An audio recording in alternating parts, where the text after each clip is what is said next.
My boss, Stu Schulman, who usually does this part, is actually in Arizona right now. I hope he has nice 74 degree weather.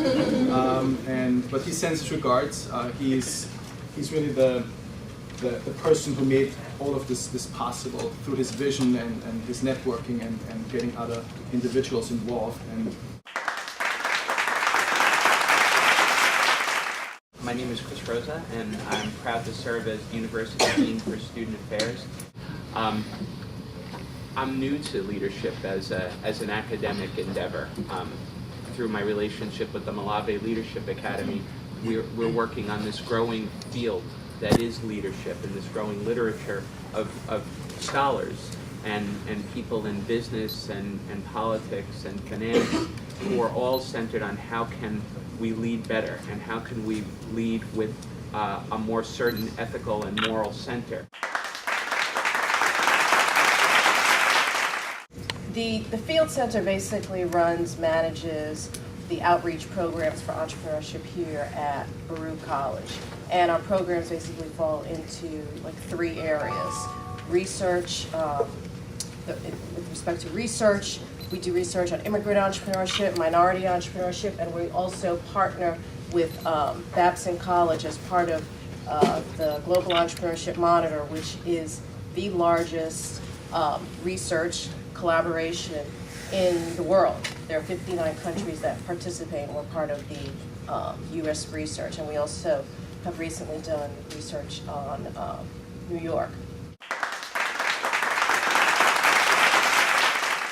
So my name is Rolando Franco. I work for IBM.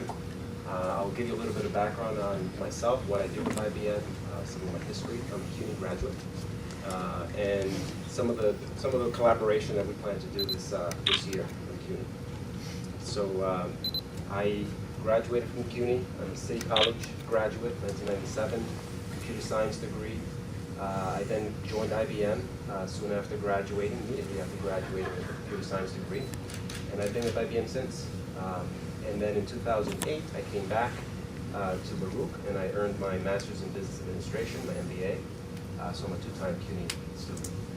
I also serve as, in my volunteer basis, my real job, my full-time job, is to work in IBM as an IT architect. So what I do is I design solutions for our clients.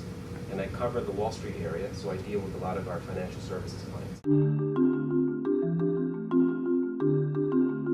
Okay, coaching, another quote. One mark of a future leader is the ability to identify, woo, and win the mentors who will change his or her life. And that kind of comes along with networking. Try to seek a coach or a mentor for yourself. And there may be different coaches for different purposes in your life. But there may always be like this one person who you always seek out in order to seek some advice. And I was very fortunate through my early kind of development in my career to work with my boss, who I consider a very close friend, but also a terrific mentor, who kind of showed me how to navigate university, how to grow as an individual. And I really encourage you all to kind of be open and seek those individuals.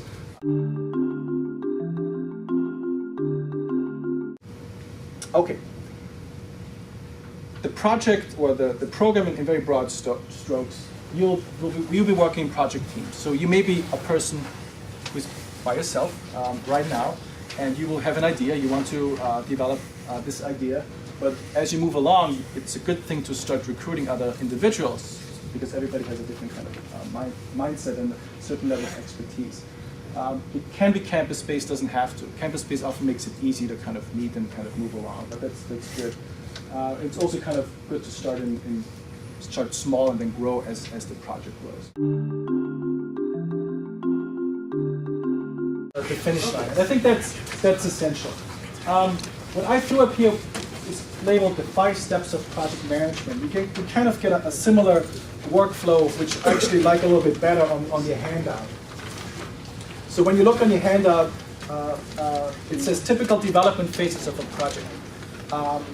And it starts off with the initiation. So without showing initiative, there is no way that you set out yourself to kind of do something. And then you start setting out a plan and a design kind of going forward. with the plan, important is always to set yourself goals. And set yourself goals that you feel comfortable attaining. So don't set too lofty goals that are not really tangible. Keep it concrete, because these are the goals you can actually measure.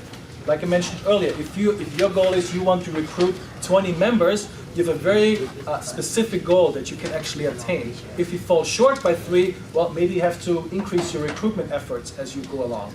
If you overachieve, well, maybe you did something super great, and you can next time around set even higher goals.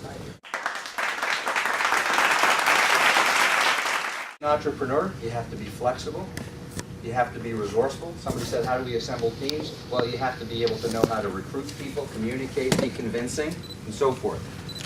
Those are the same kind of value systems, the same kind of characteristics that we look for in employees and in IBM. By the way, we have a couple of hundred IBMers who are graduates of CUNY. Rolando exemplifies that. Outstanding, outstanding. We have people who are executives in IBM who are help running our business who are graduates of CUNY. IBM fellows who are on the scientific side, and we also have people. The president of the IBM Foundation, Phil Anthropoulos, is a graduate of CUNY. So the level of skills is very, very diverse.